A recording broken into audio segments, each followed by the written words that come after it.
Welcome to episode 2 of the Yascast, the second episode in the series. This is not a sequel to episode question mark, question mark, question mark, but it would be pretty nice if we listened to episode question mark, question mark, question mark. Or not. I'm not your mom. But I am Yasin, and this is the Yascast. You may also know me as at Yassi_J at 0w0.is. Today's guest is someone very special to me. And that, of course, is Kris. Say hello, Kris. Hello. So lovely to have you here, Kris. How you doing? Been better to be honest. Life is pain. Life is pain. Okay, that's thank you, thank you for sharing, Kris. If you just want to tell everyone your username, so I know how to pronounce it properly. Yep, so my Fedi name is at Endali at tech.lgbt. Fantastic. Well, there you go. That's Kris. So, Kris, my first question for you, just tell me about your kind of Fedi experience. Where you started, what made you join the Fedi, all that kind of stuff. Your origin story, so to speak. Um, oh God, where to begin? Well, to be frank, it begins, well, I joined Fedi, well, the instance I'm still on and feel very comfortable in, on the 25th of December. I remember it was Christmas Day when I joined Wow. last year, In and it, 2022? yep, last year. And it's, well, basically the why I found out about Fedi. Well, I first found out about Mastodon as a thing, basically, where that whole Twitter thing was happening, just people are escaping from there. That's just kind of how I heard about it. Right. Okay. Yeah, I did not really use Twitter myself in any shape or form. I had an account, but uh, literally just sometimes search up stuff whenever I was interested in something particular. I used it maybe like once or twice a year. But I just of pure curiosity, I just started reading up about how Mastodon works and whatnot, and then through that I found out how about Fediverse and all the different softwares that Fediverse is comprised of. I just kind of found the entire concept very appealing. Just the fact that each instance is sort of like, well, it's its own server, it's its own website, so to say. And just kind of the decentralized nature of it just seemed really nice to me. I just went on the welcome page for server searcher for Mastodon, and that's how I found out about tech.lgbt, and that's how, well, that's why I am where I am right now. How are you finding tech.lgbt as a server, as an instance? Oh, it's amazing. But that's actually well, it's a very good question because I feel like the server was well, my first server choice I feel like was a very important reason, like like Fedi, to the level I do now, because the entire community there is very welcoming. I feel basically it really feel everyone on that server just feels like you're just part of that kind of small family. It's also, I feel like, especially during like my first months of like being on Fedi, I feel like because of the fact that Tech LGBT was my first server, and it will still remains the only server I've been on, is also the reason why I ended up liking Fediverse so much, as the initial experience was just amazing. Everybody on that instance was amazing. The moderation is amazing. I love all the hard work that our mod team does, and especially during my first weeks on Fedi, just ended up usually just browsing like the local timeline, and it just basically I did, since I didn't really know who to follow at the beginning. I just ended up just viewing the live timeline of people posting on the instance, and that just kind of introduced me to a lot of people I know That's great. and love from Fedi, and that just kind of gave me like Right, like an right. initial group of people I could reach out to and interact with. That's good. That's good. Yeah. And then obviously, eventually you found me. My recollection is that you found me through, I think I posted something really, really popular, and I wish I could remember what it was. I think it was a post where I said something about the neurodivergent urge to do something or other, like some sort of really relatable post. Because that's when you commented on it, and then you followed me, and then I followed you back, and then now we're here. You're on my show, so I think that's quite nice. You know, that not even 10 months ago, you and I were perfect strangers, right? Yeah.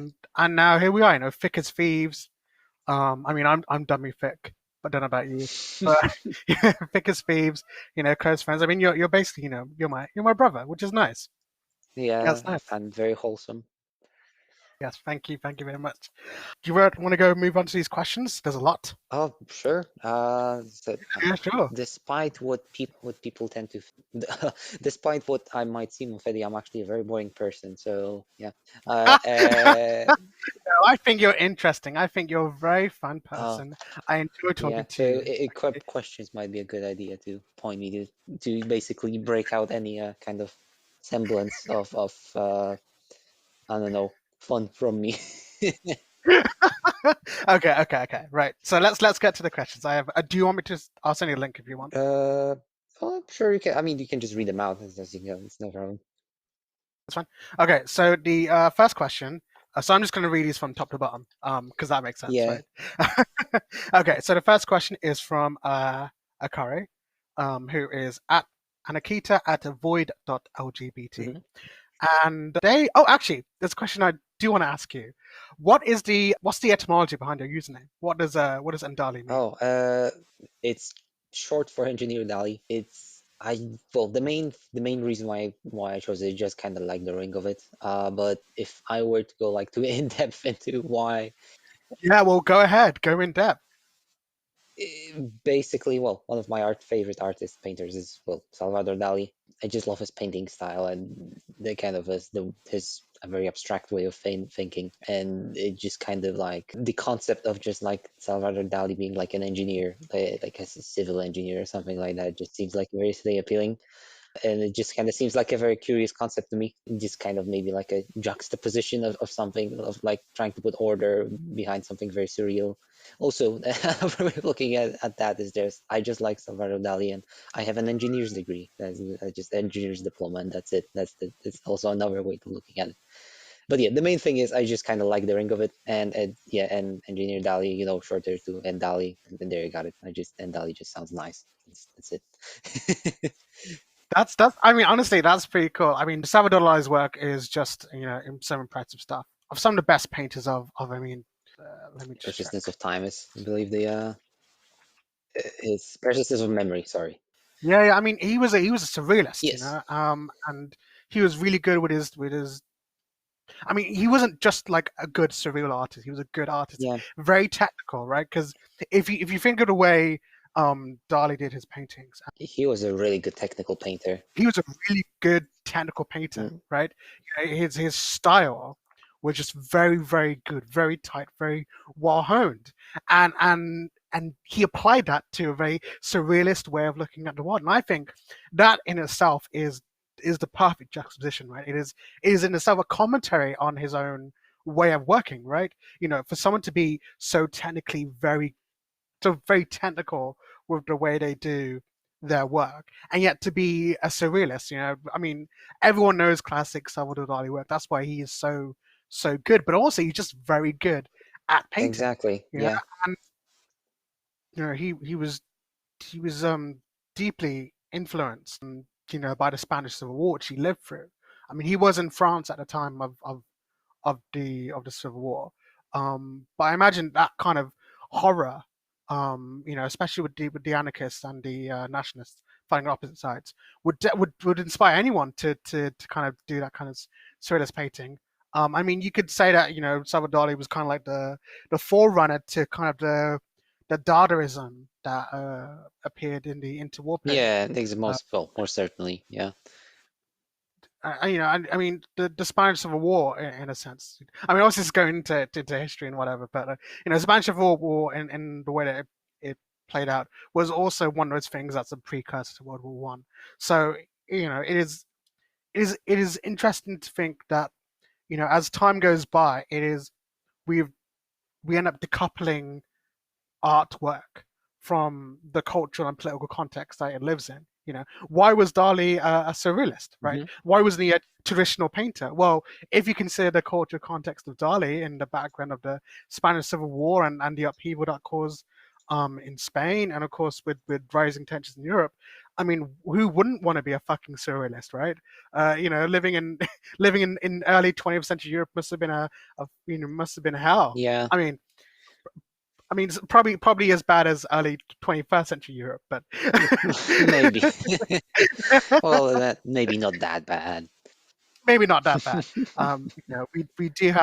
We do have access to all the freshest memes That's true. in 21st century, which they didn't. They were completely deprived of good quality memes back That's then. true. Very, very tragic. Very tragic, and it takes 100 years of 100 years of perspective to really put that through you. But back to the question. So the first one is from Anakita, as I Hmm. said, and Yeah. so Ash asks for your opinion on the Yas cult and how to expand it. So that's a Oh. two-part question. Well, I kind of surprised like so the commitment of some people to the joke.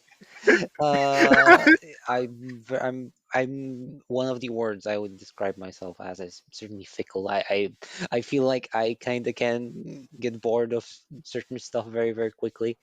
Right, So right. I to be able to just carry on with the gag for so long, it just again seems very impressive to me. But at the same time, I feel like there's just kind of a fresh batch of energy delivered to that every time. So like it, well, anyhow, like expands by itself naturally. Well, I just find it funny to be honest. I don't know if I have any deeper thoughts than that. Uh, I'm really surprised like how well to what size it grew, and like especially if I find it especially funny when somebody like from who is completely oblivious of the entire thing just kind of stumbles upon this and is very very confused by the concept and how to expand it. I genuinely have no idea. I mean, just keep on doing what you're doing, and it's just gonna it's probably just gonna expand on its own. It's just Oh my god, I can't believe it. Chris is an accelerationist, a Yasinist accelerationist. I can't believe you do this to me. I'm You sorry. you you've given these guys the ammo they need to keep going. You can't do this to me. But that's okay. I forgive I'm you. sorry. Anyway, so the next one is from Ludum at 0w0.is. Yep. And this isn't a question, but the statement, I'll just read it anyway. Chris is very cool. So this news that you're on this Oh, podcast thank you. is very pog, as the Asians used to say. Thank you. I'm not very Excited. pog, but thank you. You are very pog. Excited to listen to it in 3 months once I'm done with the first Oh episode. man, that sounds like me.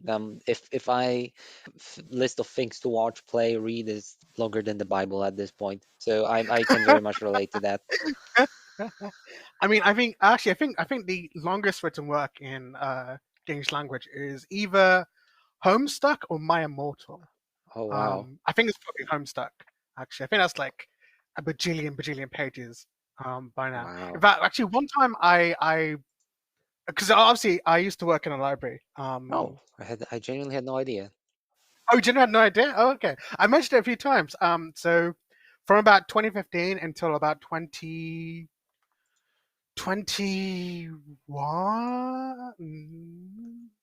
no, 2023. Oh, yeah, early this year. Yeah, that's right. Yeah, so no, that's not right. 2015 to 2021. Yes, I used to work in a library. One of the things in the later stages was that we had received copies of the Homestuck book Oh series, wow. like actual physical books of Homestuck.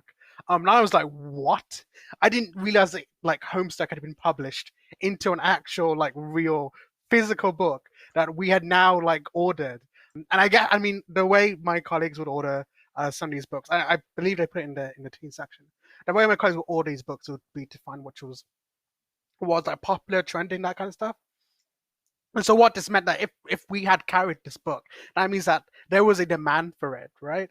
So that means there were at the time we took hold of these copies that there are teenagers up and down this island nation who were really, really, really into getting a physical copy of the Homestuck book. And I think Wow. that's impressive. Homestuck has been going on for quite a while. It did go on for quite a while. Obviously, I think it's finished by now, and that's just crazy that Homestuck has a physical book. And unlike that, I mean, and I've been to like comic book shops and the Homestuck books are there, and I'm like, wow, like this guy started out, Andrew Hussey, he started out like doing stuff in MS Paint, and now he's got he's got books. Yeah, it's quite I mean, there's crazy. also, The Homestuck is one of it's those crazy, things that I kind of like completely went over my head, so to say. I never right? really got into it. Well, to be fair, I never really attempted to get into it. It just seemed kind of daunting. It's like one of those, whenever there's like a thing that's been Right, going on for right. ages, it always seems like hard. Like, where do I even start? And like, yeah. Yeah, yeah, yeah, exactly. Yeah. Homestuck is just so big at this point that I feel like starting now is like a futile effort. Like you'll be like 50 by the time you even manage to finish it. Oh, yeah, exactly. I mean, one of my previous girlfriends was into Homestuck. She taught me some of the words, but like at the time I was like, well, I'll just like I watched like a 20-minute video on Homestuck to understand like lore and whatever.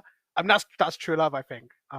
Watching a 20-minute video on some topic you'd have no idea about, just so you have an understanding of what this person is thinking about. But yeah, and I was like, whoa, this is like mind bending in terms of like what kind of detail and stuff there is goes into it, you know.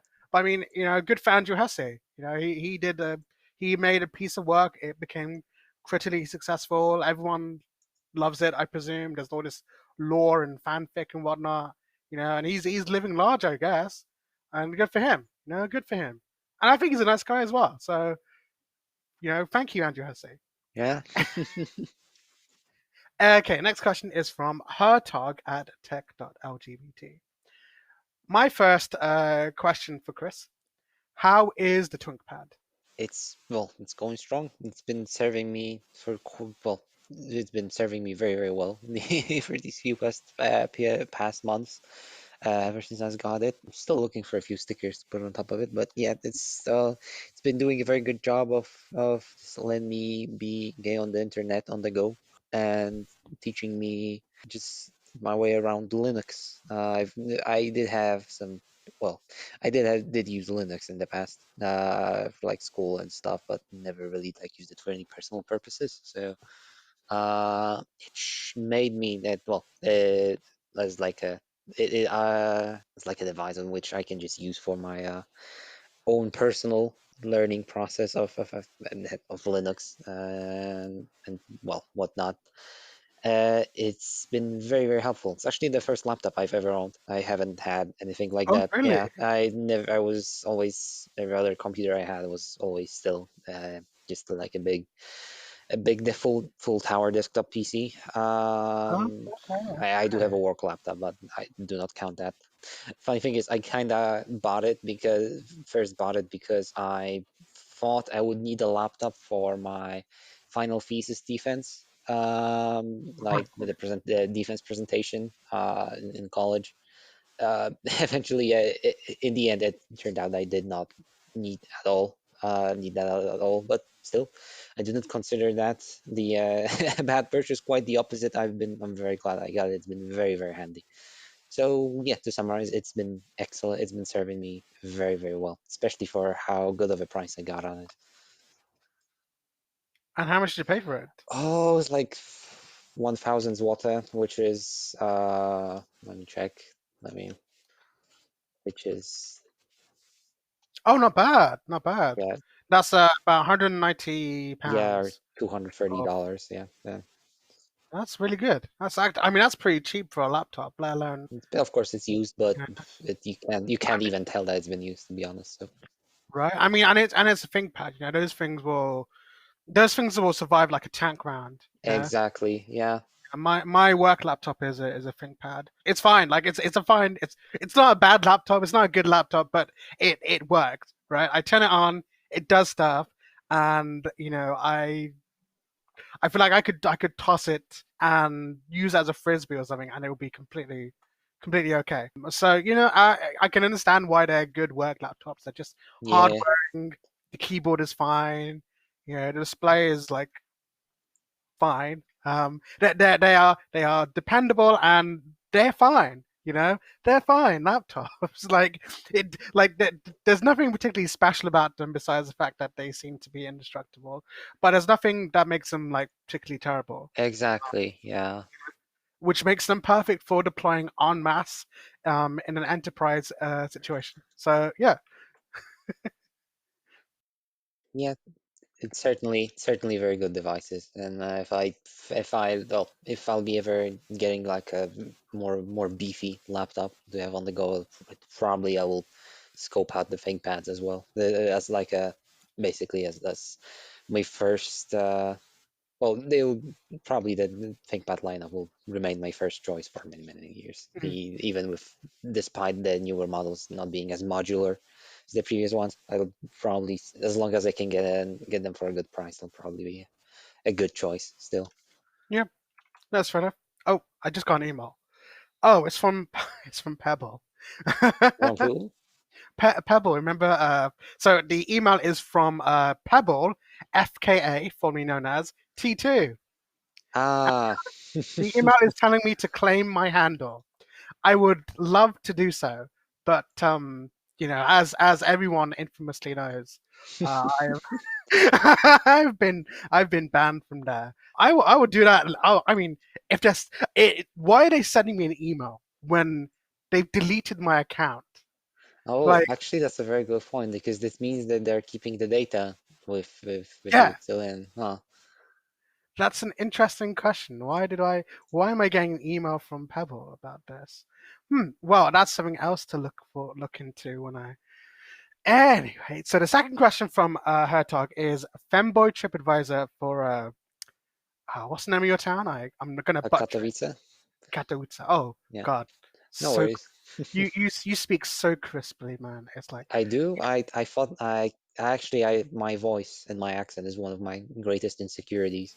seriously, no, Yeah. man. You were just so soft spoken, and just the way you said it, I was like, oh, I'm like gay now, you know. So the second question from Hertog is Femboy TripAdvisor for Katwijk.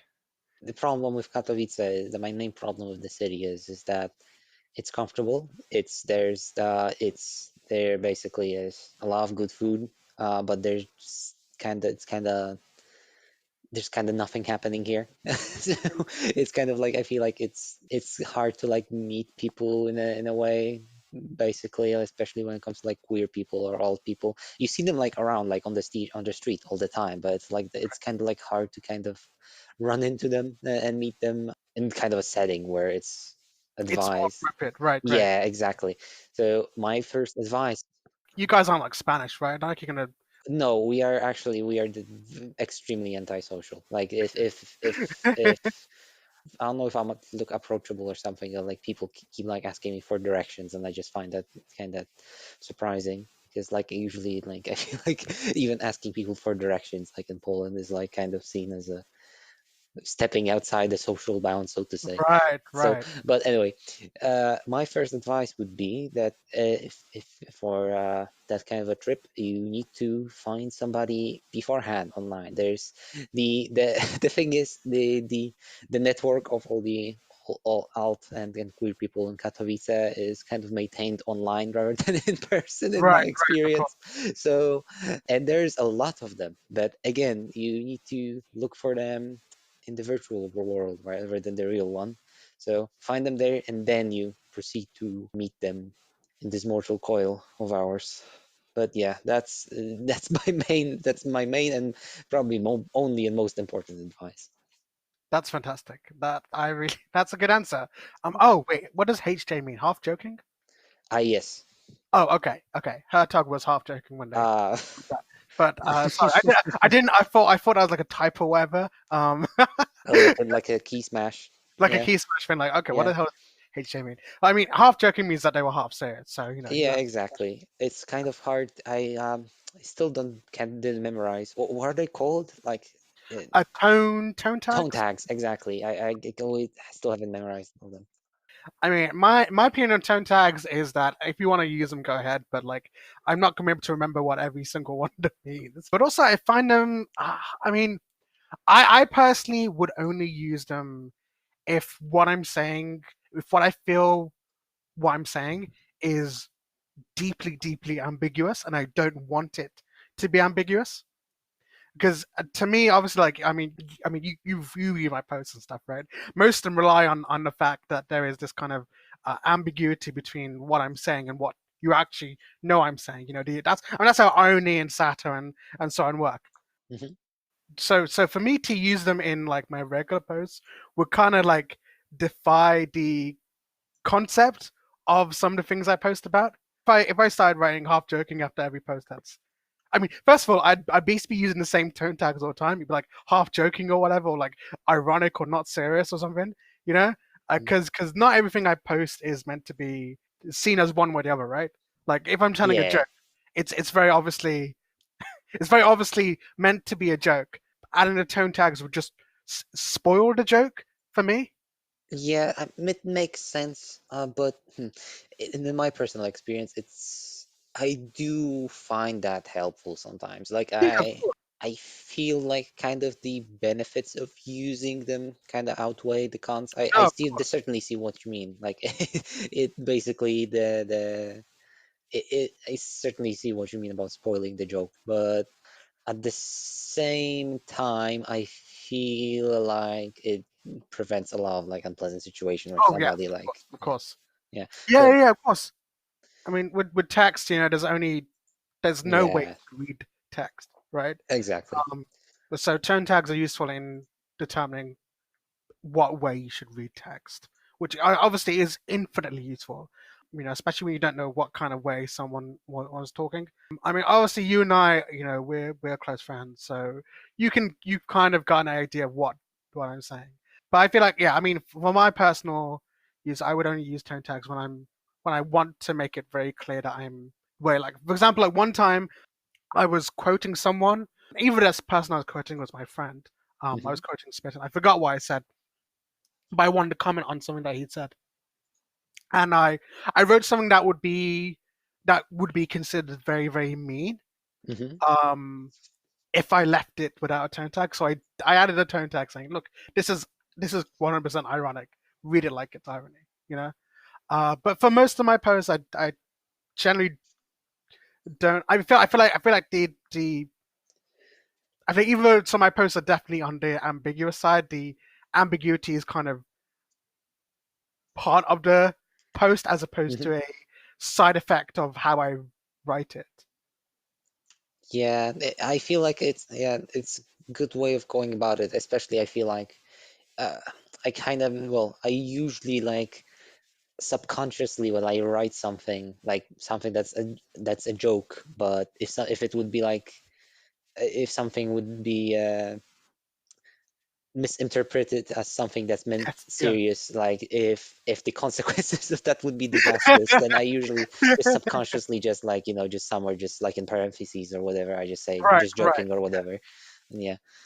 Yeah, totally, totally. Actually, you just remind me of that post I made a thing a while ago where I I said that he him pronouns are a reference to to to who did I compare to fuck, I forgot what I said. I said he him pronouns are dog whistle for Heinrich Himmler, right? Oh my God. You, do you remember that one? I do not. This is the first time I heard You This is the first time? Okay, okay. I said something like, did you guys know? Um he him pronouns are actually a dog whistle for Heinrich Himmler.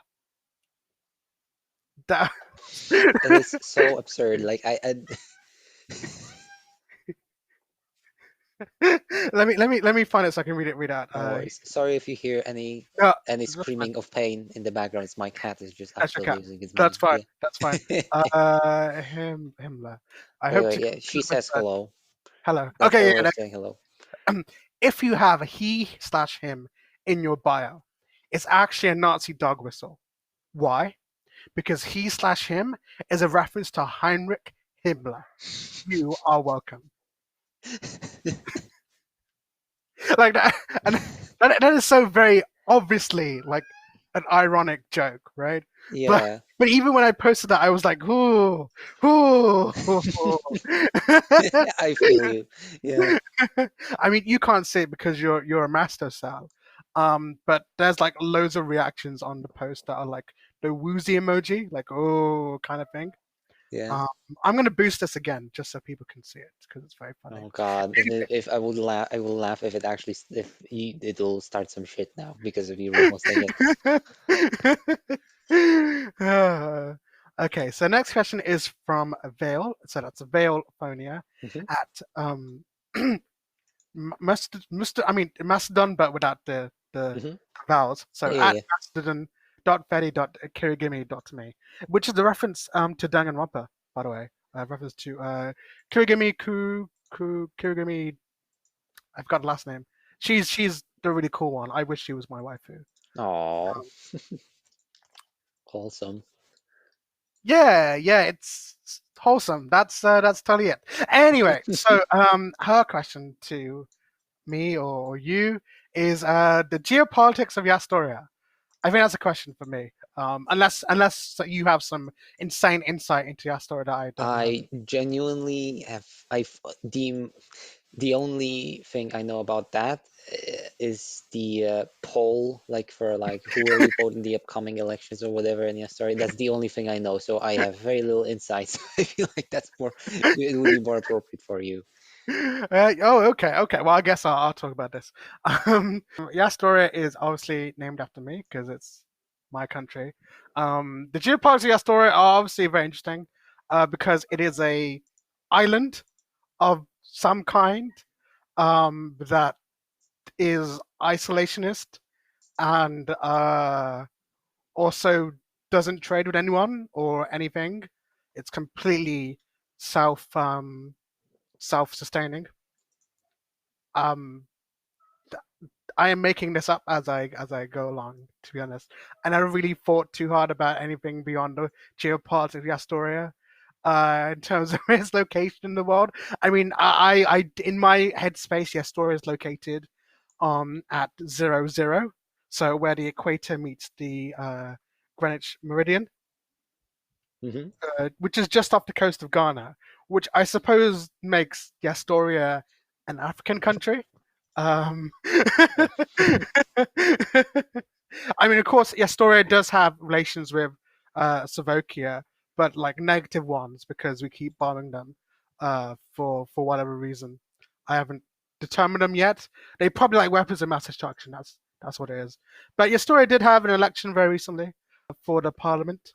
The Kittens and Puppies Party Oh formed a wow. coalition with the Strawberries and Cream Alliance to control the parliament. It was a very heavily contested election.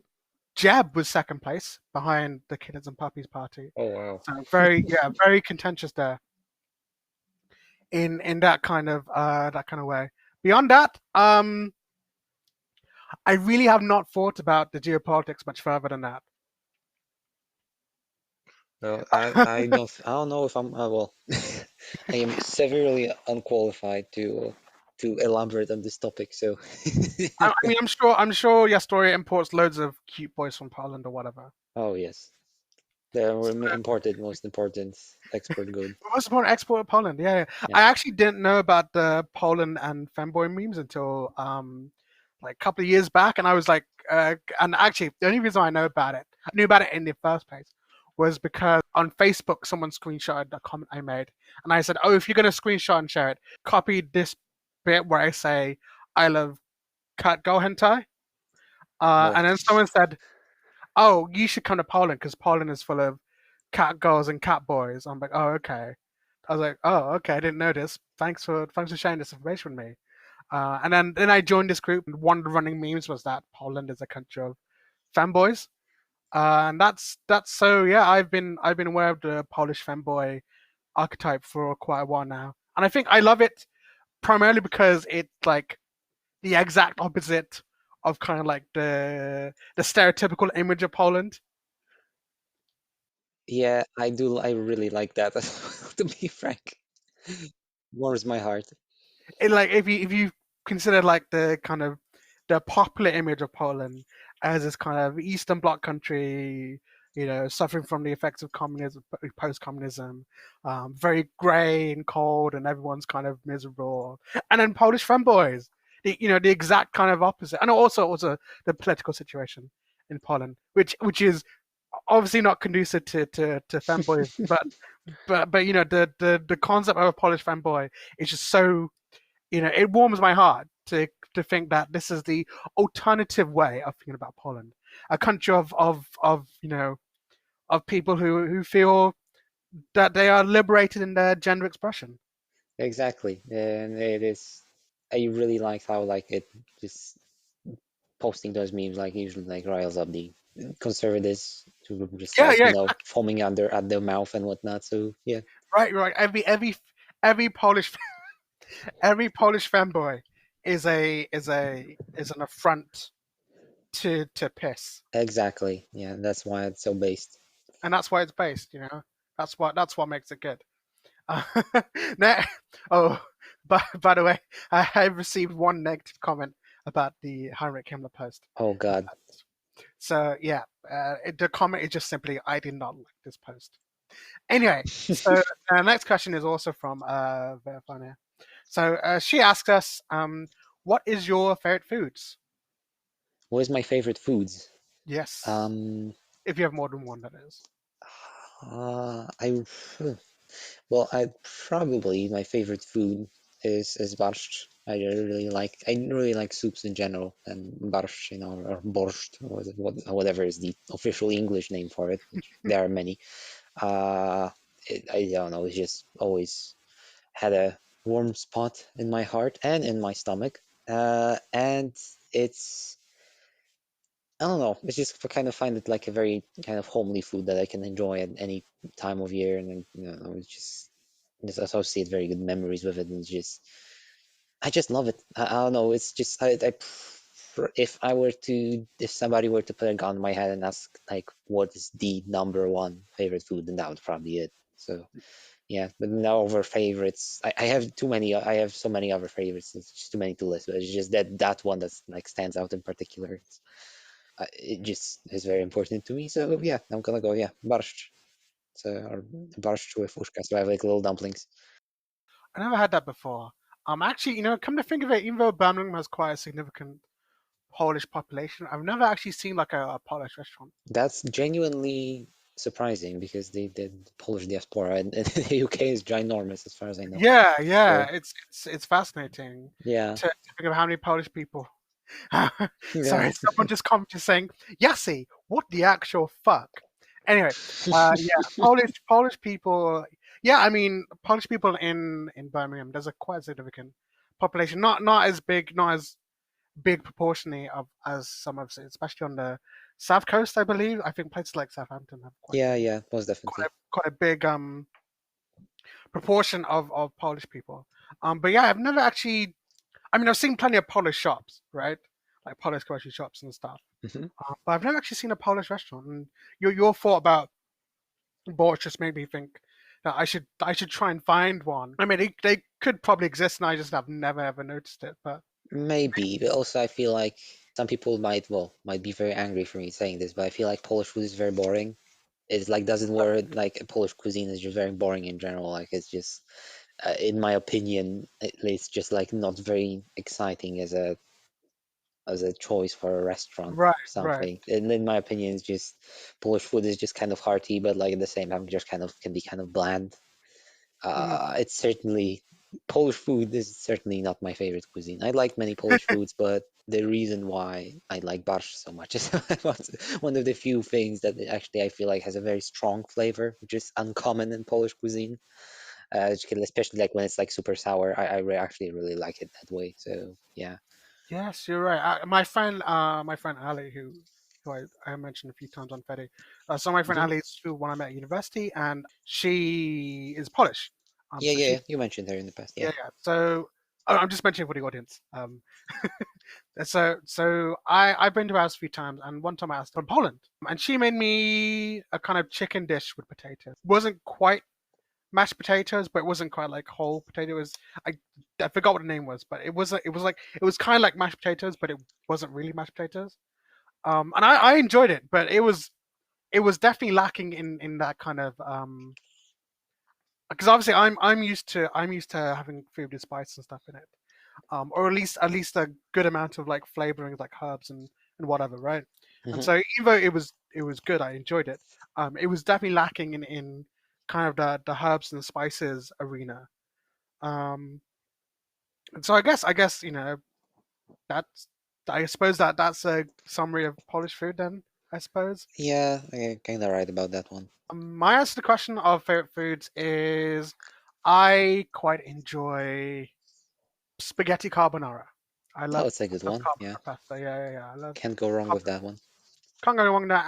And also the way I make it is so here's what's interesting about Italian food in Britain is that even though obviously we are close to Italy and there's loads of Italian immigrants in the UK, the kind of British version of you gotta say British like that.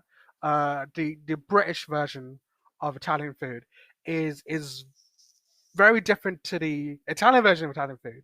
So Italians like to cook their pasta dishes al dente to the bite, right? So it's not completely soft. Whereas in Britain, they like their pasta to be boiled thoroughly through. And even when I make pasta for my friends, even though I know that I should really cook it al dente, they would not enjoy it al dente. They would enjoy it in the British way, where it is boiled all the way straight through. But the thing is that this has gone back to Italy in some form because I remember I went to Rome and I was like, oh, finally I'll eat like proper, true Italian pasta in the Italian way. I went to this place and I ordered a salmon carbonara pasta, right? Hmm. Um, and I used tagliatelle as the pasta. And I ate it, and it wasn't al dente; it was boiled through. And I'm like, wow. So Rome is a tourist hotspot, so they obviously cooked it to the specifications of tourists rather Hmm. than authenticity or whatever. But I just think it's interesting how the way it's supposed to be cooked in a traditional sense is altered for the palate of everyone else in that sense. Hmm. Um, because once you have it al dente, I sound like such a food snob, but once you have it al dente, like it just is a little bit better than having it boiled through. And the worst part about boiled pasta is that sometimes people can boil it way too much, where it ends up all like soggy and waterlogged and stuff. But yeah, my favorite is spaghetti carbonara. Next up is probably chicken jalfrezi, Oh, especially where my mom makes it. I like that. And it then sounds of yummy. course, yeah, yeah, yeah. I will make it for you.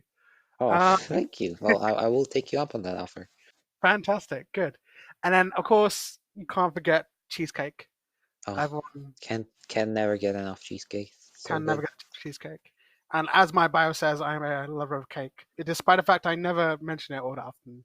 But I don't eat cake that often. I don't really eat sweet things all that often either, actually. It's weird that as like an adult, even though I can buy sweet stuff when I want, I don't particularly desire to as much as I anticipated as a child. But then again, as an adult, I don't think I can eat as many sweet things as I could as a child. Like my child self could probably eat like a whole tub of celebrations rather than but now I can eat like two or three, and then I'm dead. I'm out of it. The Yeah. next question is from Pink Creeper 100 at tech.lgbt. Would you share a snow golem? Uh, do It, do you know what that means? that is a well, I presume that's Minecraft reference, and I haven't played Minecraft in quite a bit. By snow golem, I presume they mean like the snowman kind of creature. Oh, But I don't know. Would you shear a snow golem? Actually, let me look this up. okay. I'm gonna look it up too. Snow golem. Snow golem. Can you shear a snow golem? Oh, shearing a snow golem face removes the pumpkin, revealing its face and making it drop the pumpkin. Ah, Oh, okay. oh, I kind of like it that way. Kind of, it looks very Yeah, I wouldn't share a snow golem if they have a pumpkin face. I think it looks quite nice. yeah. But That's I my kind of like insight. its goofy face. Yeah, under the It's pumpkin. very goofy. Very goofy. Yeah. So yes, I would. I would to I answer your would. Okay, question. good, good. Okay. So the next question is from Sammy, the Wikifox. Hmm. That's at there's no time at wikis.world. Oh, this isn't a question. This is just A statement. it's a phrase, I guess. It's e with a fox emoji. I think that's supposed to be like a fox noise or something. I think truer words have not been spoken. True words have not been spoken. That is the best thing anyone has ever said to us on this Yeah, podcast. I think. cannot Um, disagree with that. can't disagree. I mean, our 2 episodes, I think, yeah, sure. Then the next question is from Susul. So that's Susul at miski.heonian at .org. I Hmm. am sure I pronounced that wrongly. Our opinion on diagonal arguments, Cantor, halting problem, whatever. Do, do you know what that means? I am so bad at math. Like Okay. basically my opinion is yes. That's my Okay. opinion. I am the wrong person to ask. Yeah, I'm also the wrong person to Yeah, ask. I I don't get me wrong. I'm good like at Excel. I'm good right. at calculation stuff like that. But like anything like more advanced, like on the advanced side of math, no, I'm sorry. I just can't. Yeah, my answer to that question is I support whatever you support, Susul, on this on diagonal arguments. Whatever you say is right because I trust you and I love you. Next question is from Kitty. So that's at digitalkitty underscore x86 at ambrosia.mo. What's a Yascast? Oh, I think this is a question in general as opposed to a question Oh yeah, to us. What's a Yascast? That's a good question. This is a Yascast, I suppose. it is. It's well, all evidence points to the fact that this is indeed a Yeah, Yascast, and it's a grand old place. Having really enjoying myself here. thank you. I'm enjoying myself too. Uh, Yeah, I feel like this question is so funny because there's people responding to it. Well, just one person who responded like, "Oh my god, is this real?" I'm like, "Yeah, dude. Why would I not like? Why would I make the post in the first place?" The post is like, "Hey, I'm recording with Kris right now. Please ask her your yeah." I mean, And it to be fair, but like for the by like for these standards, it could have been like some sort of a could have been like an extended. yeah, like a 10 layer deep meme or something. Yeah. Like it's a like I make a reference to it and everyone else pretends it's real, kind of thing. Exactly, because it's that sort of thing happening is not unheard of on Fedi. So, True. Yeah. Like Goncharov, the film. oh yeah, literally. So it could be like that, but for Yaslaw, I suppose. So next question is from Meti, our good friend Meti, indeed. Hmm. That's Meti at Froggytown, Froggy.town. Meti asks us, "What are boys?" I think that is a Charlie XCX song written in 2017. It is a very good anthem, a very good summer song. But yeah, I mean, it opens with "I was busy thinking about boys," so I don't really know what more you want from a song about boys. That's very true. True. My answer to that is that they are cute. They are cute. Boys are Yeah, cute. That's if that's they are cool. real, I still have yet to meet one. Yeah, I mean, Mystical creatures. I went to an all boys secondary school. Oh, was there anybody there? Is it just empty? It was just empty, just empty. Like I was the only one there. Wow. Yeah, like the school had capacity for like I think about 700, 800 students, and I was actually the only one there. It turns out that it was the school is older than like the United States. Hmm. I think Henry the King Edward the Sixth founded it. Oh wow. Yeah, which is like hundreds and hundreds of years ago. And it turns out that since well, first of all, he didn't exist because he was a boy, right? Hmm. So since it was founded until when I joined, no boys ever attended, despite the fact that it was explicitly an all boys school. So I spent my entire secondary school career pretty much alone, which is just so terrible to think about. Wow. Yeah, Truly, truly suffering. My condolences about that. thank you. Yeah. But on a serious note, it was actually not that great. Oh,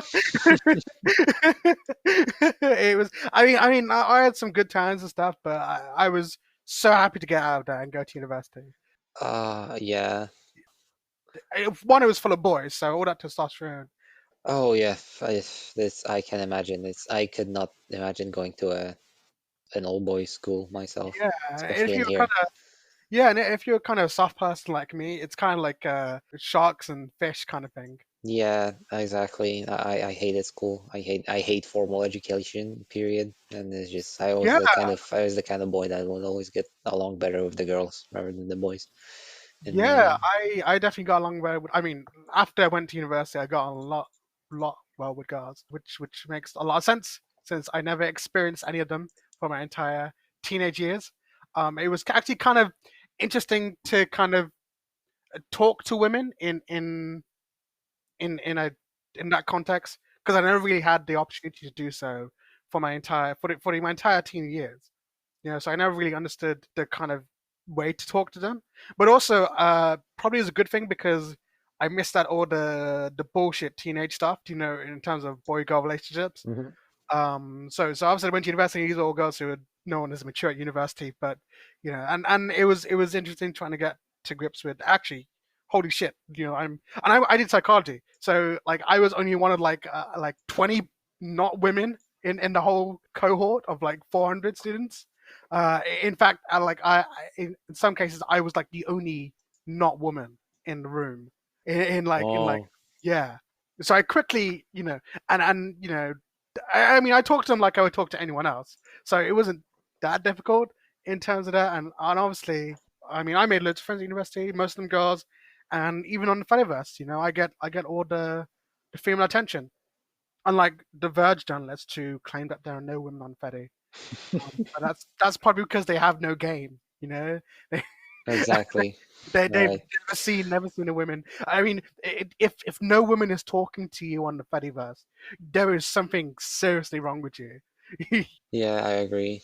And the things that make the Fediverse good for marginalized communities is also what makes it good for women. Because if you consider like the traditional social media, and how easy it is to be misogynist, Yeah. and how easy it is to just spam women with pictures of the waste of entity between your legs, Yeah. then when you come to the Fediverse and actually there's good moderation, and if anyone was to respond to you with that kind of misogyny, they would get, it'd be a complete beatdown in the comment section, kind of thing. So I feel like it is even more interesting for the Verge to be like, actually, there's no women on Fedi, when reality, they obviously just weren't looking hard enough because the Fedi is a much better place to be anyone who isn't a straight white male. Any of you are straight white male, obviously, it's fine for you to be unfetty. Uh, Literally. Yeah. but you're on thin ice. You're on thin ice. Um, Exactly. Next question is from Joe. Good shout out, Jonathan. Oh, yes, Joe, my beloved. I am meeting him in a few days, actually. Meeting them. Meeting them. Sorry, my apologies. Oh yes, that's right for the show. You want to talk more about the show you're going to? Yes. So basically, the event is called Return to the Batcave. It's a goth festival, very, very, very punk goth festival, I would say. In its premise, it's in Wrocław in southwestern Poland, and it's like in this venue that pretty feels very much like a squat, and I just absolutely love it. The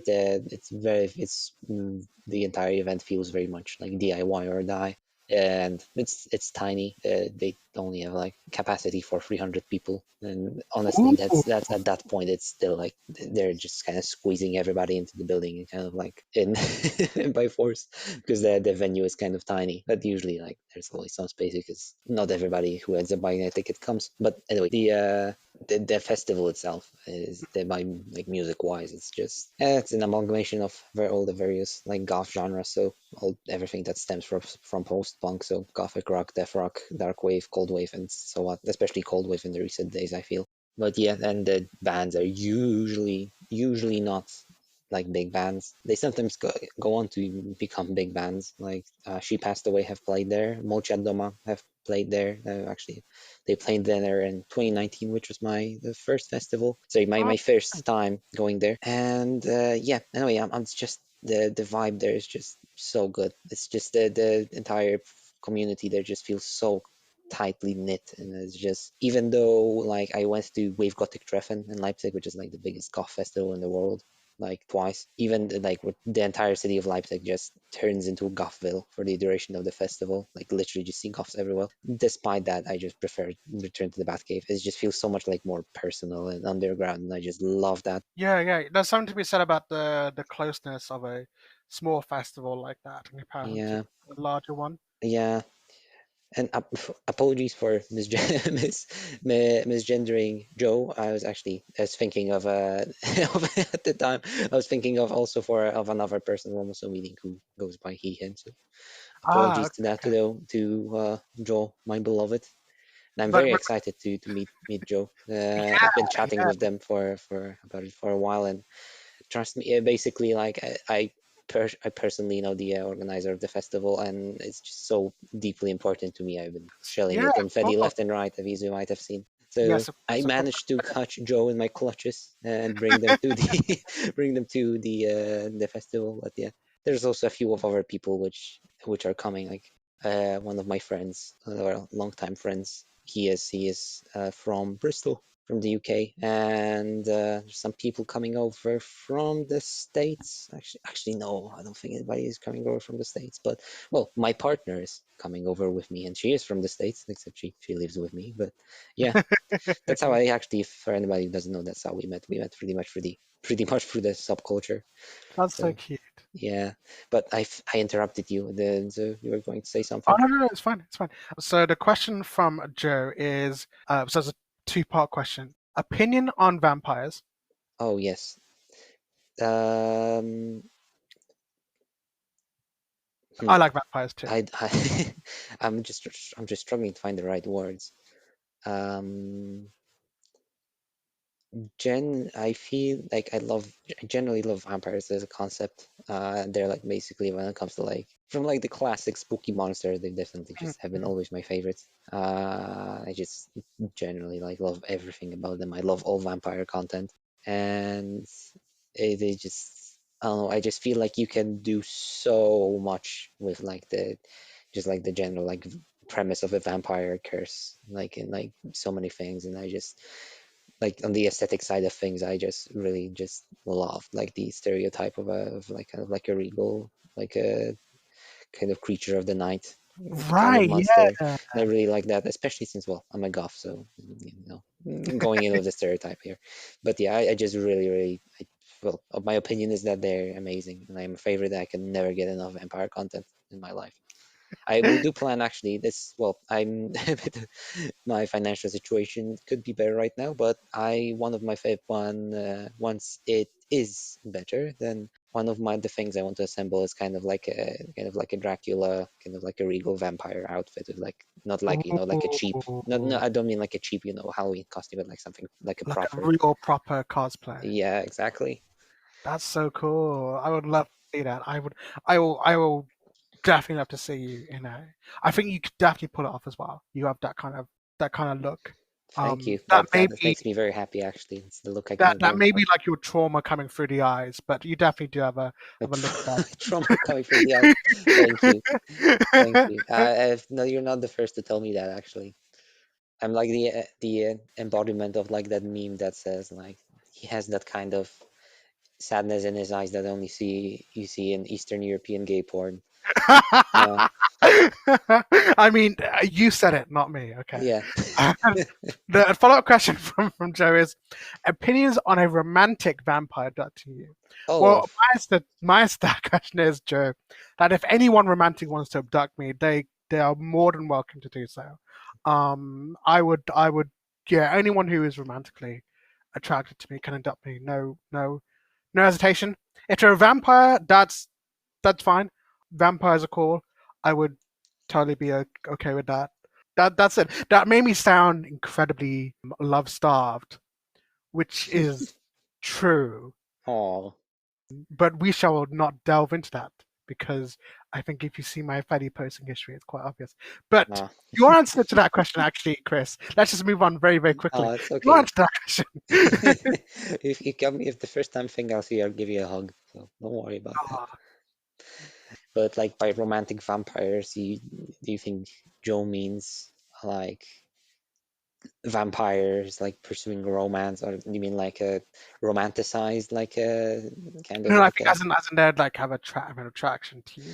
Oh yeah, then definitely. I find them really appealing. I wish I could be a vampire. So, Right? Yeah, yeah, yeah. Of I course. just I really like I like cheesy, I even like cheesy vampire romance when it's not Right. creepy.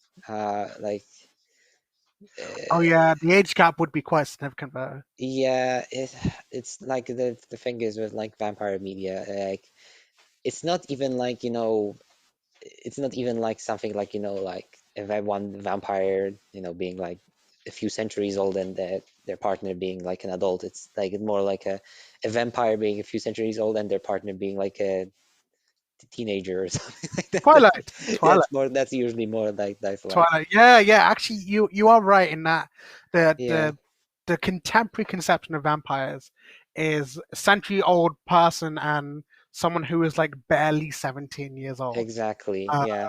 And I mean, Whereas, I see where that comes from, but yeah, it just kind of seems very weird to me. I like feeling like, for me, what I find like more romantic is like vampires for vampires kind of thing, yeah, which I is think why that's I like Vampire the Masquerade as so much, like one of my favorite settings, if not the favorite like fictional setting like hmm. I can have.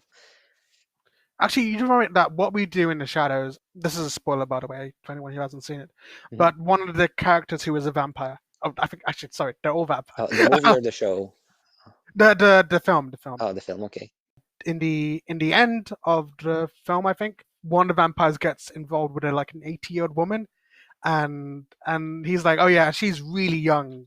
I was like, oh yeah, that makes sense. She's like 80. He's like, hundreds of years old. So yeah, that's like actually that's actually more appropriate than if the Twilight style vampire kind of thing.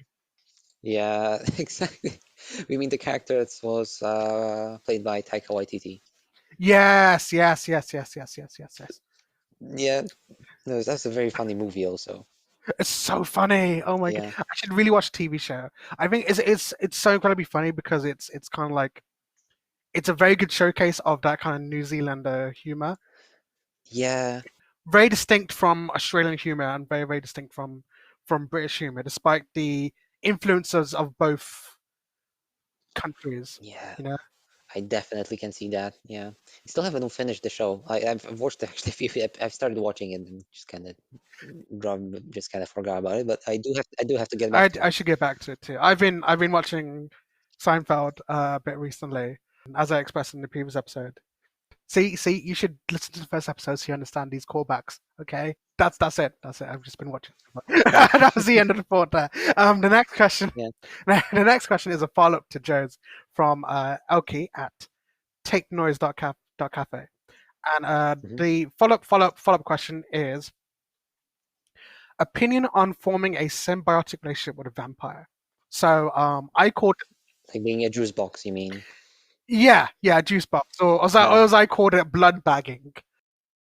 Uh, I would be okay with that. I think as long as like they kept me alive and I was their blood bag and they rewarded me with like I feel like the thing is, like, my opinion of that kind of relationship would be like very, very like heavily like tied to like what basically like physical right, traits right, like the vampires in that that certain universe like might have. Like for instance, I don't know, in Vampire the Masquerade, for instance, as a setting, like when vampire like gives their blood to a human, that like that will like prolong their life, but also like bind them to them.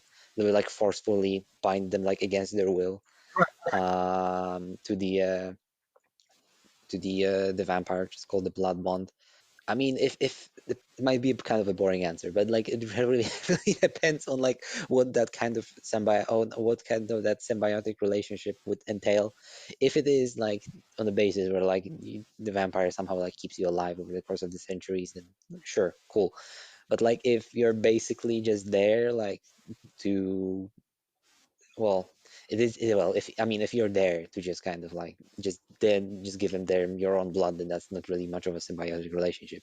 That's a tough one. I feel like depends what also what kind of vampire, like what are they by character, because like if you want like advice like in like forming a bond with some kind of a symbiotic relationship with a vampire who's pretty much a human, then well I pretty I feel like in that case, like, well, all the usual like relationship building things apply. But like, if you're like, if the vampire is like, in this case, in the setting or whatever, is like some sort of a basically just some sort of like an inhuman monster who's like driven by completely different things and needs than a human would be, with like a different with like a completely different twisted character and way of thinking, then things would change and would be certainly more different. So I don't know, to be honest. I'll to answer that question, I'll tell you when I'll meet a Okay, vampire. okay, And cool, cool, cool.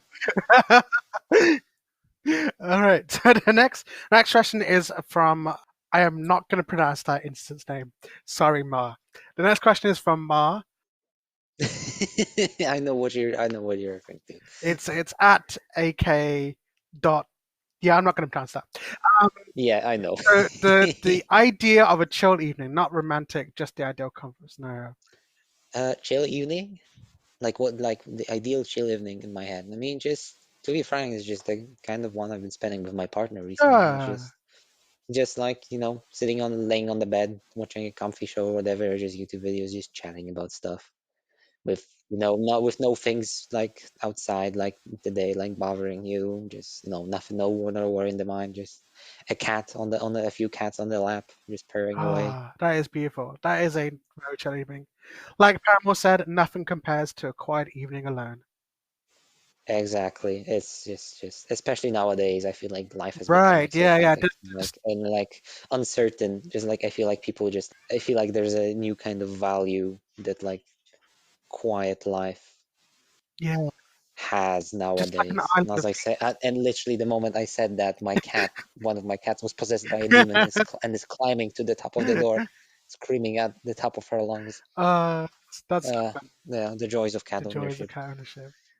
Yeah. Next question is from Sin at ohio.social. What Mhm. will you do to make October even spookier? Hmm. I'll just be doing what I should be doing and just guff myself up well, not every single day, but more often than I should. I'm gonna go to all the spooky festivals myself that I can. And yeah, I'm also actually going on a trip to the United States Oh yeah, tell us more about in that. October as well. Yeah, so I'll be experiencing the very stereotypical American like Halloween kind of with my partner. So, are you going to like So visit her family, or is that yeah, I'm just visiting her family. It's just basically it's just kind of well, again, it's just kind of like a chill trip, so you just get to enjoy that. But if I were to like to try and even make it more spooky, I'll get like spooky fire environment, get with some spooky movies as usual. Send your friends messages with skeletons dancing and skeletons playing trumpets. That will make that will spook them certainly. true? True.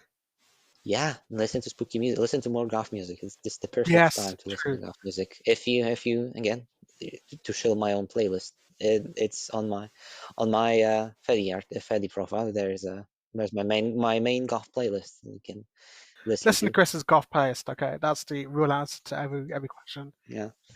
What will I do to make October even spookier?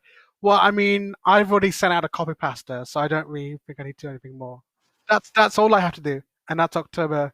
Yeah, that is very spooky. Yes, that I agree with that. I just sorry, I just the gears were just turning in my head very slowly. I'm not operating at 100% like brain capacity today. I'm very very That's apologize for that. Been a rough day. it's been a rough day. Oh, tell me about it. It's Monday after all, Garfield. Yeah, Oh yeah, it's channeling my inner Garfield today. Next question is from Neku at tech.lgbt. Do cat boys deserve a little salami or even the whole salami? Yes, Yes, that the answer is yes, always. always. There's single no there's no exceptions to That's that right. If rule. they want the salami, they should have the salami. No exceptions. The whole thing. The whole thing if they Exactly. want the whole salami. Yeah, the whole line of all the salamis. Easy peasy. A giant salami block, salami sausage. The next question. Next question is from. Oh, okay, that was weird. My Akoma instance is glitching out. My profile picture is flashing in and out of existence. That's not good. I'll have to fix that later. Oh no. Anyway, the question is from our good friend at Dark Magician Bard. So that's Bard at transfem.social. Mhm. We know Kris loves his coffee. How do you both usually take it, and what's your favorite kind of coffee? Would you count like, well, I guess chai latte? Well, it's more of a tea, so it doesn't count that count in that way. Yeah. So I feel like my favorite kind of coffee is, well, certainly some sort of a latte. I always take it with milk. Don't usually like drink coffee black. I love my tea black. I usually don't put anything in my tea unless it's a chai, like a chai latte, quote Sure. unquote.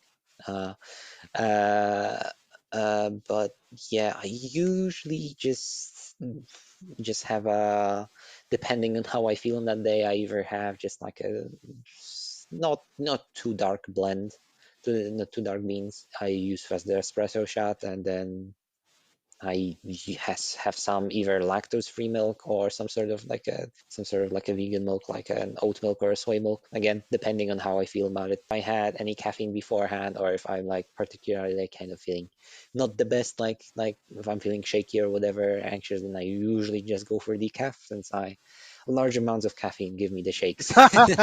They basically just make me want to jump through the roof. I don't You really become your handle cat. caffeine very well. Yeah, exactly. Yeah, that's the best description for that. So yeah, certainly some sort of a latte. If I'm at a cafe or something, then I'm very happy to like go for some sort of like a flavored latte. I do love myself a good pumpkin spice latte, for Mm. instance.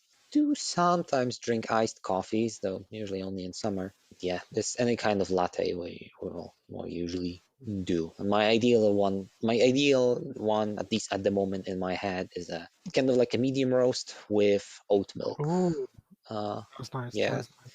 it's simple. It's just simple, and usually like always just like taken with in the morning with like a nice pastry of some sort, especially if it's like a fruit pastry. It's always delicious. I do not drink coffee, so that's my answer to that question. I don't drink Oh, tea either. oh Uh, wow, now that's surprising. yeah, Do you not like it, or I, or generally, I have quite. I mean, honestly, it comes back to like me personally that I have quite a. I'm very easily addicted to things, which it's quite obvious from my posting, conspicuous posting. So I try not. I try to stay away from things that could be addictive in that sense, like coffee or tea. And yeah. So the truth is that I just raw dog reality. Like I wake up and that's it. I don't like rely on like a coffee or whatever to do anything, Mhm.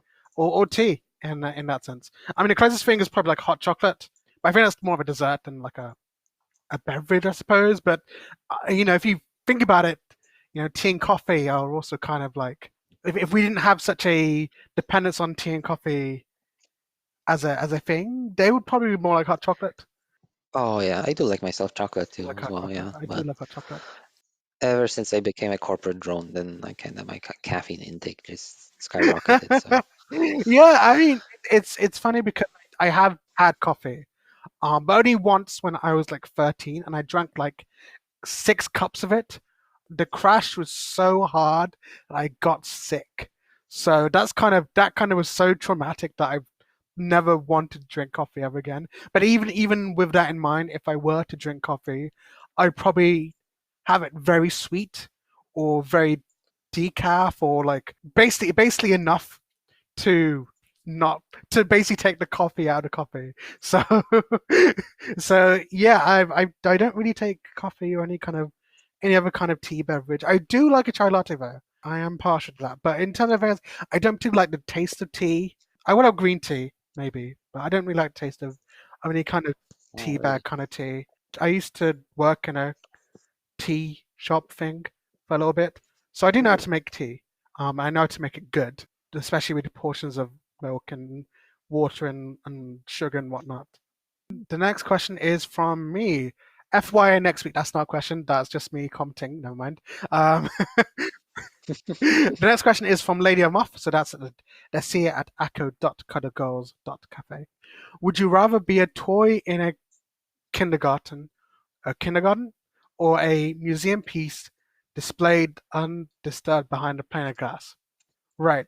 So, would you rather be at the beginning of Toy Story? Would you rather be the middle of Toy Story 3 or the prospector's aims in Toy Story 2? Oh man, that's a that's It's a a good question. that's a very Do it's a very ominous yeah, question. would I? I think I'd rather be a children's toy. I think it'd be nice to give joy to children rather than to be behind glass. A whole point of a toy is to be played with, right? So if I'm a toy, then I would be fulfilling my purpose by being a children's toy in a kindergarten, even if I become icky and dirty or whatever. Yeah, I mean, I guess it's just sitting in one place does seem to be kind of boring. Though I don't know, would not be the prospect of being an inanimate object and being conscious at the Yes, same time is yeah, very, it seems it's very tormentous, and I would probably try to avoid that. But yeah, probably the toy in the kindergarten sounds a little bit more appealing, I feel. this question is from. That's a good. That's a good answer. I like that answer. Next question is from Susol. Again, who is legitimate heir to the British throne? Nobody. It should be abolished. Next question. Yeah, that's what I wanted to say something like something along the lines of I don't know, a coffin, but yeah, it's the you're right, yeah. Yeah, yeah, yeah. Next question is also from Cecil. Opinion on alcohol slash favorite drinks, if any. Well, I don't drink alcohol, Uh, so that's kind of out of question. But mm, my favorite drink is, of course, Schlur. As I mentioned very prominently in my bio, I love the mhm. rosé flavor or the red grape flavor. I dislike the white grape flavor. That's my favorite drink of all time. I basically lived off that at university. And also Dr. Pepper. I'm quite partial to Dr. Pepper. So Schlur and Dr. Pepper, and Fanta, and kind of anything else of that kind of sort. Yeah, in my case, as you know, I'm a giant craft beer snob. That's basically it's one of my big obsessions. If I love craft beers. I love discovering all the different beers and fell in love with them when I was in late high school. And I don't try to not drink that often, especially since alcohol doesn't really agree with Right. me, especially in the recent times. And beer itself, like there tends to give me some digestive issues from time to Mm. time. So I try to limit that wherever I can. But I absolutely love craft beer. Like when I have go like if I have the chance to like go for craft beer and like situation that I can allow to have myself alcohol, then it's usually as always craft beer. I've tried so many of them, so many of them, and will keep trying in the future. Over that, I really like all sorts of alcohols. I don't really like hard liquors that much. I really like wine though, especially but specifically red dry wines are my favorite. I don't like sweet wines too much. I always kind of seem eh, like if they're more than a glass, but give me a bottle of like a good red dry wine, and I very much enjoy that. When it comes to like drinks, oh, I do have a few favorites. I love Sex on the Beach. I love Pina Sorry, what? Colada. Sex on the Beach. Oh, right. Oh, you misheard it. Did you hear something Yes, else? yes. I was like, wait, what? No, okay, wait. The drink. Yeah. Yeah, but other than that, Pina Colada, can't go wrong with a classic Cuba Libre.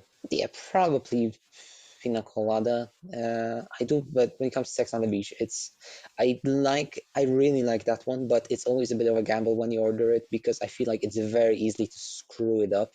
Like if you go to like a bar that just like kind of there's kind of throws the drinks together, and just does not pay much attention to how they are made. That particular drink can just taste absolutely awful. If I know that I'm like at a quality bar, then I'll probably go for that one. If not, then a pina colada is usually a safe bet. I love margaritas too. It's something my partner Yeah, my favorite kind of uh, pizza. has has made me like quite a bit. So yeah, there's my answer. I've had mocktails, and I quite like the Shirley Temple mocktail, named after the actress, of Oh, course. Yeah, yeah. Shirley Temple's quite good. I've had the virgin pina colada, which is, pretty nice. I quite like taste that. I had this one drink, and I wish I remember the name, but it was so good. It was an alcoholic beverage that they took the alcohol out of. Hmm. I wish I remember the name, but it was so good. What was in it? Do you remember? There was passion fruit. There was orange, grenadine as well. It was kind of like a orangey kind of color. Huh. That probably doesn't narrow it down very well, but it was good. Or tequila sunrise? Yeah. It was a sunrise. It was sunrise. It's called a sunrise. Yeah. Yeah, I don't know the tequila sunrise then. Okay. Whatever the non-alcoholic version of that was, that's what I had. Yeah. Okay. Next one is from LK again. Oh, to me. Okay. Why did you start a podcast? Very good question, actually. I started a podcast because of a joke. I actually never actually intended to have a podcast. Generally did not actually intend to.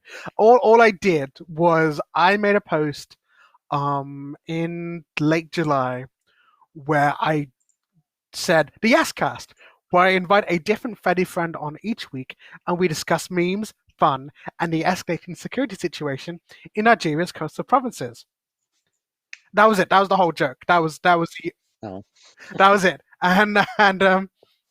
now we're And here. now we're here. Yeah. So I that was basically a joke, and people responded so well to that joke that I was like, oh, well, actually, maybe there's like a market here for an actual Yascast.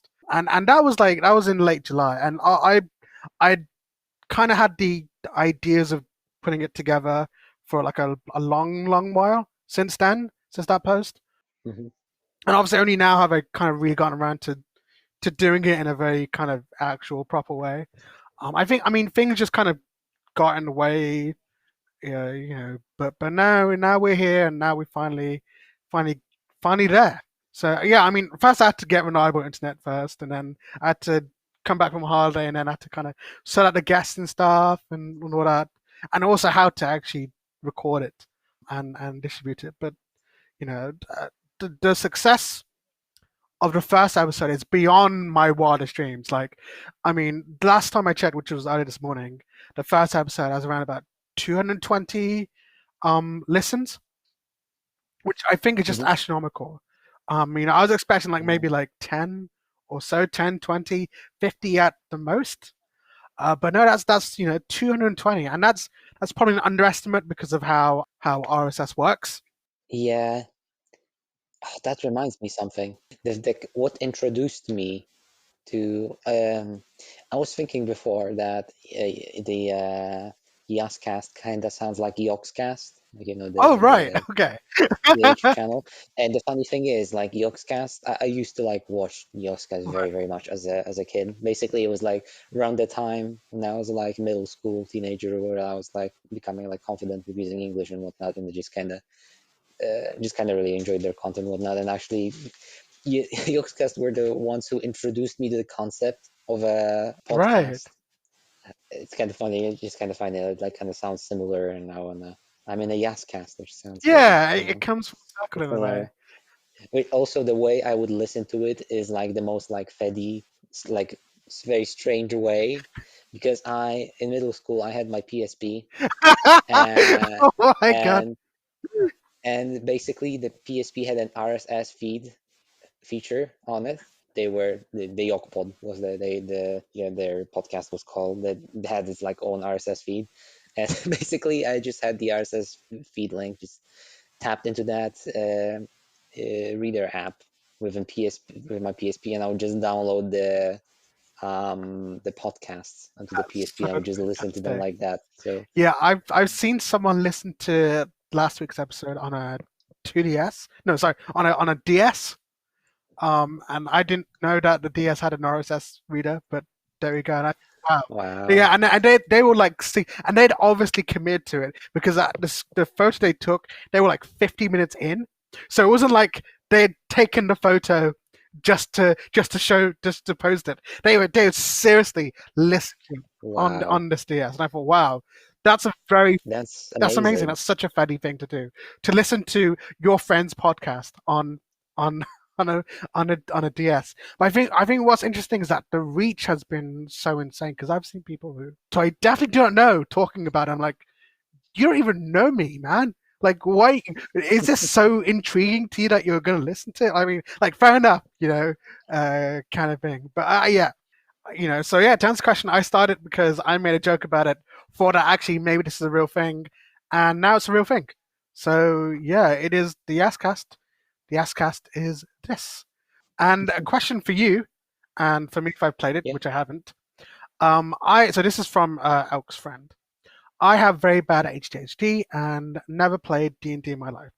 Should I play Baldur's Gate 3? Who are bouldering The their gate answer right now? is yes, I am. I've let me tell you how many hours I have in it at the moment. I'm on my second playthrough Wow. still, and I have 200 hours clocked in. Oh Uh, wow. and the answer, whether you should play it, is by always yes. Yes. I wouldn't worry about you never playing D&D before in your life. I never played D&D before in my life. I never played any kind of like tabletop Oh RPG, wow. believe it Okay. or not, before. I would love to, just could never gather a group. I would love to play either D&D or Vampire the Masquerade or whatever, but just didn't have a chance. I'm despite that, I'm a huge lore beard, and I'd like delve into the lores of both like the Forgotten Realms slash D&D universes and World of Darkness. So they're like the parent universe of the Vampire the Masquerade. And of course, I would play all the video games set in those worlds. But before I get sidetracked, this will you not playing D&D in your life will not affect your gameplay in any way negatively. If you just played like any other RPG, it will be completely fine. I have don't know whether you having ADHD in any way like will affect your experience negatively. That I just genuinely do not want to. I believe I just do not want to give you any misinformation on that, so I will not be able to answer that. Hmm. But the game is amazing, and as I said in the past, it is the most queer AAA game I've ever played in my entire life, and it's just so absurdly good. It's really a really good RPG, really great game, and you definitely should give it a shot if you have a chance to try it at a friend's house or just acquire it through through other means. Then you can give it a shot, and then if you like it, then you can acquire it through through the quote unquote official means. Which I mean, It is a great game in every sense of the word, and I can only recommend it. There's not many things I could say about it that I could that could dissuade somebody from trying it. To be honest, so yeah. cool. How many questions do I have left? Oh my god. Oh, only two. Thank goodness. Right. So All right. we have a lot of questions. So the second last question is from Luna. So that's Cubix. I messed that up, I'm sure. Cubix8513 at tech.lgbt. Mhm. She says, hi, interesting. I see your game, Luna. I have to say it, don't I? Meow. And the second question, Oh, mm, cats, dogs, or foxes? Wait, that. Oh, uh, oh, okay, sorry. Meow? Question mark. oh. All right. So meow, meow. That my answer is also meow, and my cat is trying to do its darnest to get on the podcast as well, meowing very loudly. So that's a meow from her as well. Okay. So yes, meow, meow, And the meow. second question, cats, dogs, or Cats. foxes? So I'm biased. I'm very much a cat person, but all the three of them are absolutely wonderful and cute, and I love all of them. But yeah, as I said, I'm very, very much a cat person. I have two cats, and I love them, and I've had many, many cats in before, and yeah, in my subjective just Sure, preference, I actually sure. love cats the most. The second question. So for me, my answer is I'm okay with all of them. I like foxes the most just because I do have a thing for canids. Um, Hmm. we shall not to delve too deep into that one. Um, the just peeking through the surface of my unbridled fetishes there. The last question is from Lucian at lucian.eu. Cool. Hmm. Do you know this person, by the way? Yeah, I Oh, do. good. Okay. I do. Just a disclaimer. I didn't say anything, but I do know the majority of the people who've asked the Okay. questions Good. Good. here. So I didn't say anything. Because last week some guy who I didn't know and who doesn't seem to follow Joe asked a question, so I was like, oh, okay. Well, I mean, sure, I'll answer your question. Okay, so Vampire Media, Twink Game recommendations, something positive about your city or country. Well, I don't know anything about Vampire Media or Twink Game recommendations, but something positive about Birmingham is the people there are really friendly.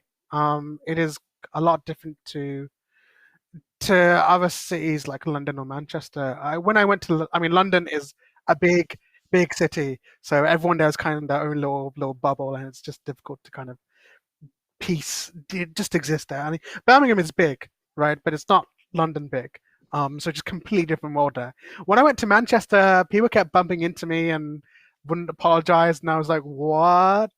But in That's Birmingham, rude. people kind of keep their space from you, but like if you bump into them, they'll apologize and stuff. And people are generally friendly and relatively chatty. Not too chatty, but if you ask someone for the time, they will say, they'll give you the time, kind of thing. Something positive about the country, I suppose I just like the landscape.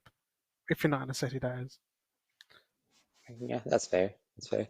Vampire media. So presumably, Lucan means like vampire media Sure. recommendations. As far as games go, Vampire the Masquerade Bloodlines is still the best vampire game ever made, in my Mhm. opinion, and one of the best games ever made. I love the setting, and as I said before, again, I do. The setting is just absolutely phenomenal. But when it comes to like vampire content, like the setting of Vampire the Masquerade is just my absolute favorite, and I could rant about it for hours, much to the dismay of my partner. But yeah, the game is amazing. Other games are really good as well. The Vampire the Masquerade Redemption. Sorry, Vampire the Masquerade Redemption is really good as well. The Shadows of New York and the Coteries of New York games are quite good as well. There's actually, if you're Polish, there's actually all those games are they're developed by Polish devs, and there's actually quite a bit of like wink, wink, nudge, nudge to like Polish culture and pop cultures and whatnot. Uh, there's actually a lot of there's a big following behind the Vampire the Masquerade like setting in Poland as well. The one they were working on like an official source book for Poland, but that didn't go anywhere as far as I know. Maybe they'll revive that project. But anyway, the yeah, as far as games go, those are the absolute best in my opinion. Movies, Interview with the Vampire is probably my favorite vampire movie. I like Van Helsing for how cheesy it is. I really like the Underworld movies, especially because how extremely cheesy and dumb they are at one point, but I just love them. They're just such a comfy watch. I love the Blade movies, the first two especially. Again, cheesy vampire content. Thinking, I did like the Dracula movie by who was that directed it, the vampire movie. Uh, Sorry, the, can't remember. Bram Stoker. It's no, not Bram. Coppola. Well, Bram Stoker wrote the yes. book. The Ford Coppola, Francis Right, Ford right. Coppola. Yeah. So I like that movie. Like the sort of the first half is excellent. The second is like meh. That's part of like the things that like are exceptional in my head. That's pretty much it. That at least comes to my mind immediately. Bloodlines 2 is coming out soon. We'll see how that goes. I'm kind of skeptical about the quality of it. But since it's been in development so long, it's been changing studios and whatnot. I think that's from like the super good stuff. That's about it. Twin game recommendations. Lies of P seems really good from the things that came out recently. Well, Baldur's Gate 3 kind of sorta falls under that Sure. category too, with the Astarion, my beloved. Um, in Legend of Zelda is one that people did. Oh yeah, yeah, that's true. That's true. Yeah, yeah, That's like the definitive in the basically game of the genre. It seems, yeah, of the quote unquote genre. So from the things that come to the top of my head, that's about it. Something about your something positive about your country or city. Well, my country, as same as you, that I really like the landscape, and I just kind of, yeah, I kind of, for all its faults, I can't get very comfortable yeah. here with like with the land, so to say, and for part of its history and whatnot. City, um, the food is really good here, and it's easy to get around. Those are my two main things I like about Katowice, and there's lots of really cool people here as well. So they are kind of hidden. You do have to be on the Right, lookout for them right. to get into them. Yeah, that's about it. That's about it. Fantastic. That's all the questions that everyone posted. Okay. Well, actually, I want to talk to you actually because obviously I know you're a big gamer, Hmm. capital G gamer. Except you don't hate women and minorities, so actually you're not much of a gamer then, really. To be honest, That's it's true. true. Sorry. I'm gonna hand in my gamer badge. Just where do you see the future of video games in the present kind of you know economy and the kind of market forces and so on and so forth, especially when you consider uh, that we are getting to the point where video game budgets are going into the hundreds of millions of dollars. And I am, in my opinion, I imagine that GTA 6 might even be the first $1 billion game. So, Yeah. what do you think of the future of video games in that kind of context? With budgets getting so big, but also smaller games such as Undertale, for example. Obviously, that's not a recent Hmm. example, but it's Yeah, like that. yeah, And I also get you. also Baldur's Gate 3 being one of those games that's a completely fully featured game with no bullshit. So and with that, in that context, where do you think the future of gaming is going to go in terms of the the the kind of market in terms of all that? Um, I'm actually very optimistic about that. I feel like, well, actually, I feel like my hopes are that like a lot of like the big name like developers, big name studios like Electronic Arts or Ubisoft or whatever will be forced to adapt because of like games like Baldur's Gate 3 shifting the market a little bit because that game is a bit of an anomaly in the AAA games market. I feel like in that regard, well, my hope and is that in the future games will be less about the basically keeping you like in front of the screen for as long as possible for like the for ages upon ages, keeping on I hate that word, Right, engagement right. as high as possible, just extremely toxic. That's basically, I just have a hope that basically development studios will focus on like actually on creating like actually like fully fleshed out like Yeah. fully like fleshed out like experiences which do not have to be like just endless game by I like the game as a service kind of a Right. thing, which Yeah. I again absolutely despise. And so yeah, that's my hope and feeling that that will hopefully slowly start to die out in the future. I feel like a lot of with the whole Unity bullshit that happened recently. I hope that a lot more games will be made on like open source engines such as, well, most notably Godot, Right. which has just took off, so skyrocketed recently because of the Of Unity course. fiasco, Yeah. and with Cruelty Squad, which I have not yet played, but I would love to play. Like, it just looks amazing. It's like that was developed on Godot, like being released like as well, being released as as an example that you can make basically like an amazing, like very well Yes. selling game Yes. as on an open source engine. Right. Yeah. Exactly, yeah. So I feel like the market will shift towards like as I said, more well polished Mhm. like experiences rather than again just hopefully just shifting this just in general just shifting away from like microtransactions and Right. whatnot. Yeah. I hope so. I fingers crossed. I also feel like perhaps in the game there might be like Horizon like basically like middle of the road kind of game studios, like not quite like super big, but like not as small as like one or two or three people Right. kind of Right. indie developer games. I feel like basically, especially since like there's more and more indie game developers, I feel like basically one over it after some time they eventually will like start their own studios like and like, create some more ambitious projects than they could do as a single person. Not to say that you cannot make a very ambitious game as a single person. I mean, look at Stardew Valley for example. Yeah. So but yeah, I feel like in indie games also as a whole might get a lot more like big in the sense. Yeah, that's pretty much all my predictions. Yeah. Yeah. I I, don't- I think, yeah, I mean, you're, in a sense, you're absolutely right, especially with the mention of live service games there, because I mean, obviously, from what you do in your work life, that you can make a game in a traditional way, the waterfall method, right, or the agile method, which is how um, regular software is made. Software. yeah, yeah, I know Yeah, yeah. Agile. Yeah, So software service games are, I mean, sorry, live service games are made as in the sense that I say in software service live, agile working. I'm sorry, agile development. And it's funny you mentioned those because of course Epic recently had to shed like I think like 16% of their entire workforce because and also sell off Bandcamp, right? Because not that they didn't make enough money, but it's that they actually took a loss on Fortnite recently. And that is they spent more on Fortnite than they made back.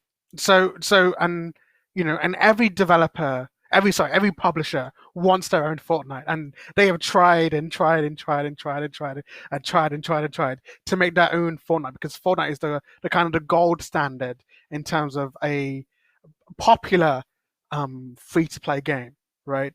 Because of how hmm much money it brings in Epic. But it seems that the gravy train for Epic is starting to slow down here for in terms of Fortnite. It's not that the game is not popular anymore, but it's more that the amount that people are spending on it is now less than whatever Epic is pumping into it.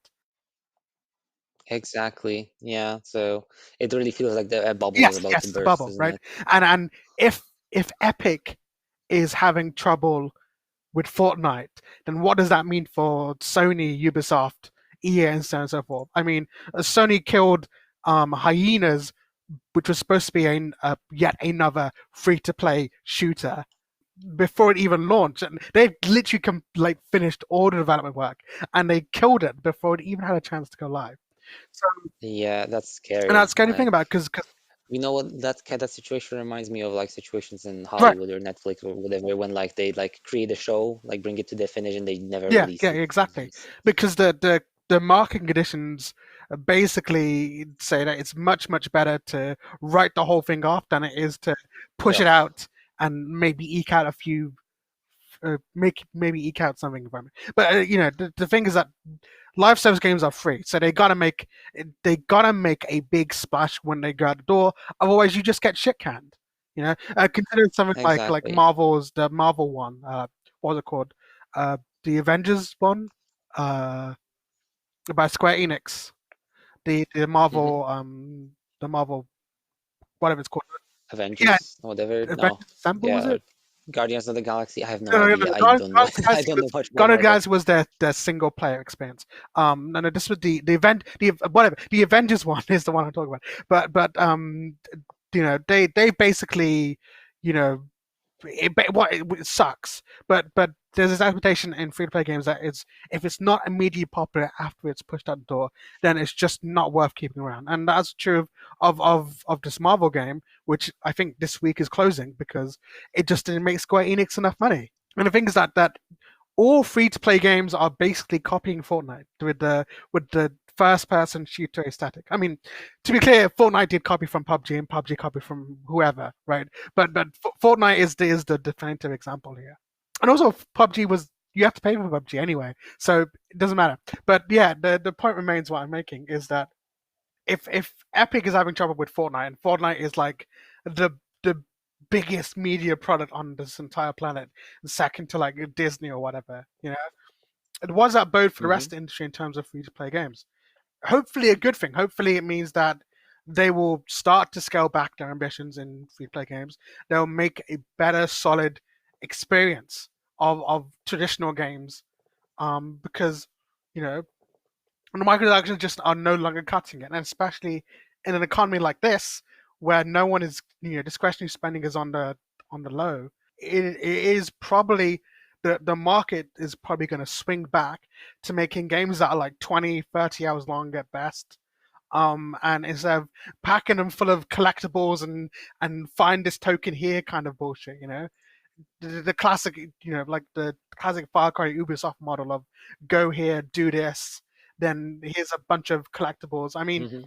I mean, Valhalla was like hundreds of hours long. Where do you find a time to play that? Yeah, exactly, exactly. It's a bit of a daunting thing. One of Yeah, the reasons why I really like Baldur's Gate 3 is like it's like very easy, despite it like being like a very complex and like feature-rich experience. It first of all, it's not doesn't right. feel like too long, but I feels mean, like just the right length. But also, it's like very easy to like drop, right. like pick up and drop, and I'm just using come this back kind to of it whenever. comes back to the Homestuck thing, right? It's like every game is trying to be like Homestuck in that sense, in terms of band, vast, grand scale. When but if every game is vast and grand in scale, then all that scale is worthless, and in many cases the scale is just surface deep. It Your game may have 100 hours of content, but is any of that content meaningful? If every single bit of content is just fetch quests and collectibles and whatever, it's not really much of a game. I mean, if you compare something like Far Cry 4, no, I'm forgetting Far Cry 5, but Far Cry 4, so I feel like every single game after Far Cry 3 was just Far Cry 3. yeah, yeah, yeah, you're right. But if you consider the Far Cry 3, Far Cry 4, Far Cry 5, Yeah, they were contained single player experiences that you could finish in 20, 30 hours, and that was it. You had a good time.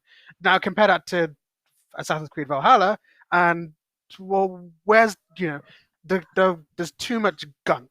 There's too much fluff in these games that just is only there because they want to pretend that they're giving you value for money. When in reality, yeah, it's just filler. it's just filler. It's like a 24 episode TV show. Yeah, I'm getting lots of TV, but not much of it is content. And you compare that to games that end up on Game Pass, for example, right? Most of them are small indie games where the price of admission is already in your subscription, and you just explore these games, and they're over in 10 hours, 20 hours, and you've actually had a good time. And Hmm. I'm a Game Pass subscriber myself, and there are games that I would never have touched if I had to buy them, but because they're on Game Pass, I enjoyed them so thoroughly that actually, this experience was worth it to me, worth the price of paying. I paid for 3 years up front, and I paid like 50 quid or something like that, for 3 years of Xbox Live Ultimate. Sorry, Game Pass Ultimate. I used like a loophole. It was very, very complex. I feel like I did something illegal, but anyway, that's besides the point. But yeah, I basically I bought free, so you could convert gold into ultimate. And what I did was I bought 9 3-month Xbox Live gift cards. Um, and what I did was I redeemed each one at a time to get an extra month for free. Okay. Then I would then I would go into the settings, click through like 3 different menus, and uncheck the box that said auto renew. Then I would redeem the next one, turn on auto renew, then go through the menu, uncheck auto renew, and then do it again 9 times. So you're like, Yeah. Oh, be like, wait, 9 times 3 is 27. I was like, yes, exactly.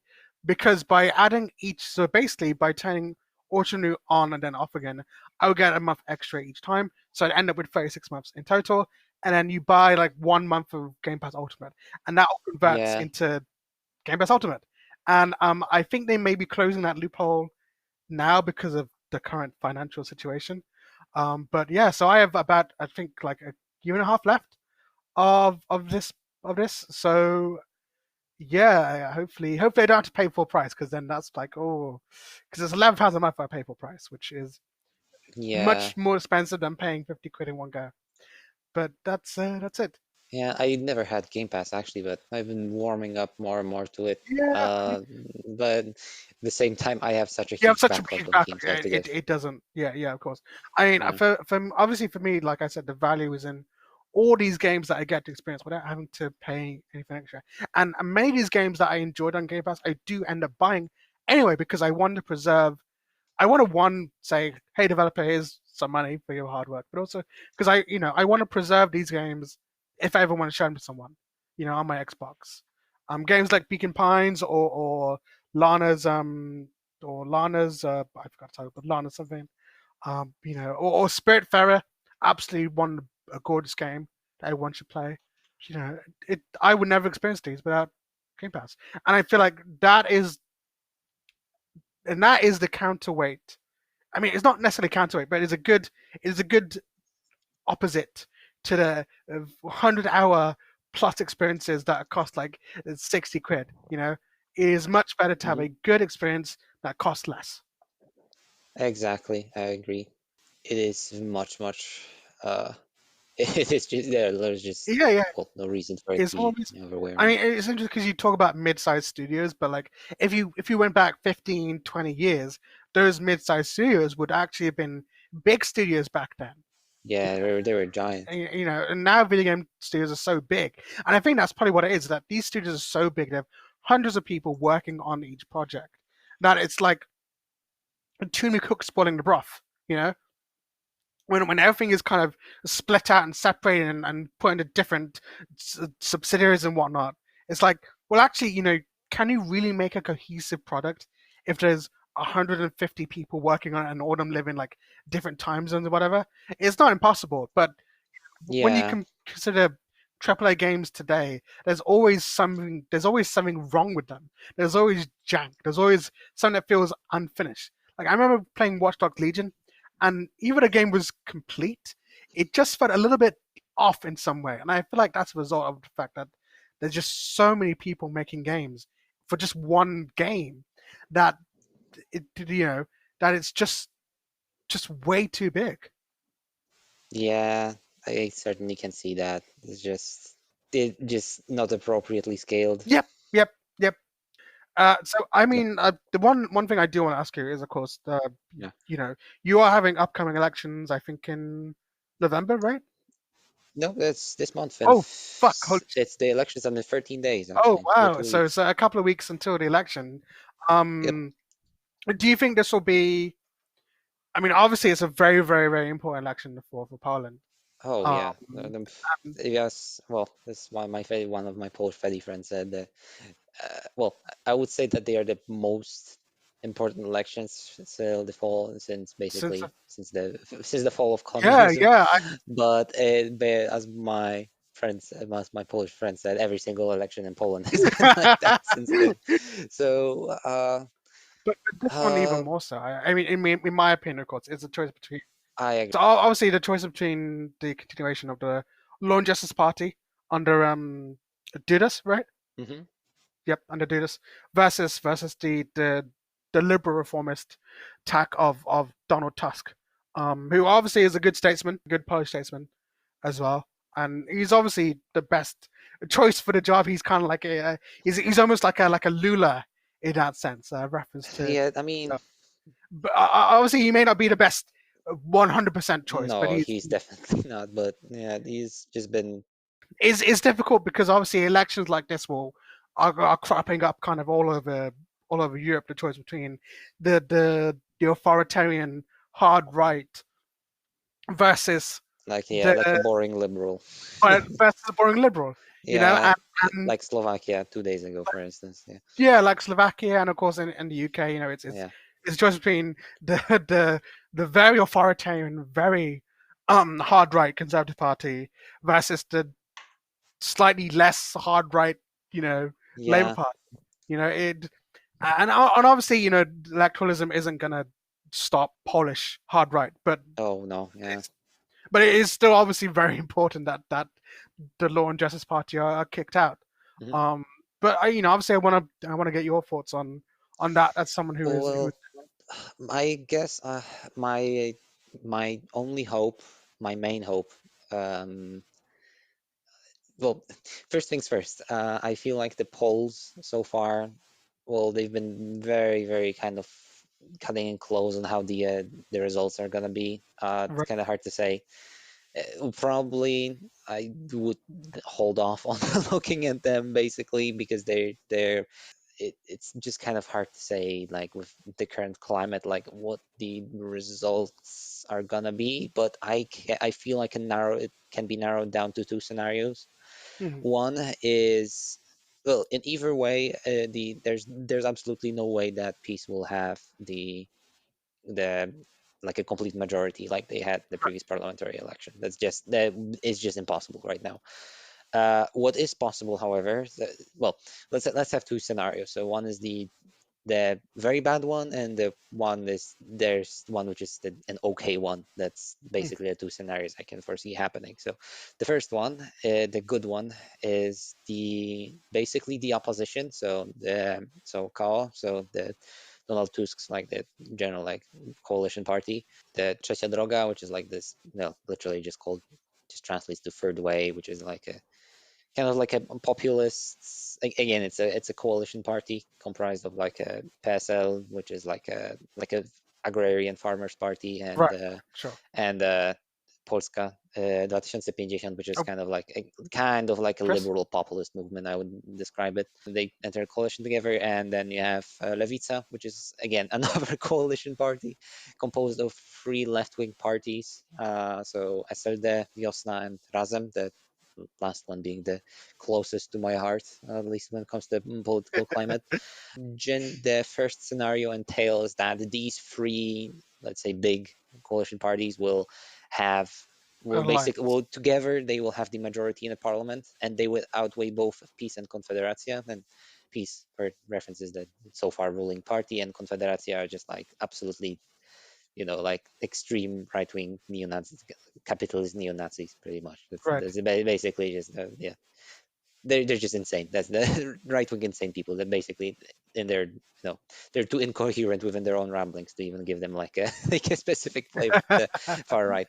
But basically, yeah. So that's the, I'd say, optimistic result. And basically, even if like there won't be like super radical reforms, there like I can very much like foresee like, especially on the social front, I can see like reforms happening. Like certainly abortion law would get Abortion. Sure. yeah would get liberalized in that case. Most likely would get like, we probably would not get same basically like marriage equality, but you would probably get civil unions. Civilians. Okay. Yeah, uh, things like that. Probably some discrimination laws like would be more so established, and like probably the church separation, sorry, the separation of church and state probably would be increased, which is something we need desperately. For So yeah, sure. basically it's just kind of like a moderate reform of everything, which I guess for how shitty these past 10 years have been, it would be a welcome change. Now, the Mhm. worst scenario is where these three main opposition parties basically do not get a majority together Right. against both Peace and Confederacja, because even though there are plenty of things like I feel like Peace and Confederacja will not agree on, when it comes to like socially conservative,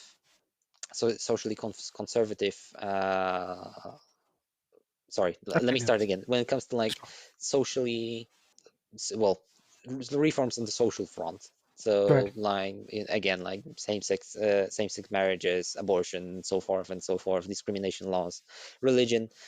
On that front, they both will agree on everything. So if these two parties form the majority in the parliament together, this means that they might disagree on some like the changes that the opposition might, the democratic opposition might try to push through on like the economic front. But if the democratic opposition would try to push anything that's like socially liberal, they will Mhm. basically block it no Right, matter sure. what. So this would result in another 5 years of us just like descending into like further down, like like medieval mindset of kind of Right, sure, sure, sure. so yeah, So, that's so I guess, I basically. guess, Mhm, so I guess if the Conservatives win, mhm. it's kind of like the last like proper election that Parliament will have, right? Maybe not that much bad, because you do actually, to change the constitution, you need to have a strong majority in parliament, though. Okay, okay. But so I wouldn't go that far, but it certainly the next 5 years still wouldn't be pretty. At the basically, if the peace and coalition, sorry, peace and confederatia together form will be able to form a majority. At best, this will be just like 5 years of stagnation, just like basically like not much happening, because basically everybody will be just vetoing everything. Right, Um, right. in but Yeah, worst case scenario is just like going backwards even more like into the uh, basically just socially like conservative, like medieval Yeah, of course. medieval hellhole kind of mindset. So fingers crossed for a democratic victory then, yeah? So I hope so. Yeah, I mean, if the Czechs could more or less do it, then so can we. That's true. Yeah, yeah. I mean, there's obviously precedent then, and there's been plenty of protests in Poland Yeah. over social issues very, very recently. Oh yeah. So the momentum is there in Poland. Oh yeah, Um, definitely. The electorate seems very like mobilized right now to vote, so probably the turnout will be really really high this year. which is good, which is good. Yeah, yeah. I mean, all things point to a knife edge, of course, Yeah. but that's just a sign of how far things have come since the last election, where it was less of a knife edge. If you consider that it's narrow now, but it wasn't so narrow last time around. So Exactly. Yeah. obviously the Democratic alliance, so to speak, have kind of improved their standing. You know, Hmm. so even if it isn't this election, but we gotta hope it is, it will Yeah. definitely be the next election. Exactly. Yeah, I agree. It's either now or in the future. There is no kind of, you know, Yeah, exactly. I mean, the thing is, even I mean, even if the opposition wins, then this is we the president stays the same. right, So basically, do that if he chooses, then he can veto anything he wants, basically. right, And the way the Polish law works, if basically any like change, any you what's the word? Reform or anything gets through the parliament, if the parliament votes it through, that basically goes to the president to sign, right, sure, and basically has the power of veto. He just can choose not to sign it, then it gets returned to parliament, and then instead of a simple majority, you need a strong majority. So I think three right, fifths of a vote. So 3/5. again, Okay. it basically, if the opposition wins, it could again end up in a we could end up with a situation I where see. until the next presidential election, we could have just basically just a stagnation of like not a lot of things just going through. Right, right. Yeah. Very, very kind of, almost American style in that Yeah, exactly. deadlock, right? So Exactly. the Democratic Front needs to get this supermajority Yeah, in Parliament to override the veto of the Dudas. exactly. Yeah, like 3/5 of a vote, Three which fifths, right? yeah, which I frankly I don't feel like they will able to get. No, I I mean if the polls are this close, a 3/5 majority is Yeah, quite. It's not impossible, but it would take an intervention yeah, exactly. by the Lord Himself to Literally, yeah, to to do something about that. But hopefully, at least a good simple majority will be enough, and then the next presidential election that can be a different story altogether. yeah, Um, exactly. But then you can, I mean, if Donald Tusk stands for president, then you can finally say that Donald is your president. Yeah. I mean, I don't know if it will be him specifically, but will be running for president.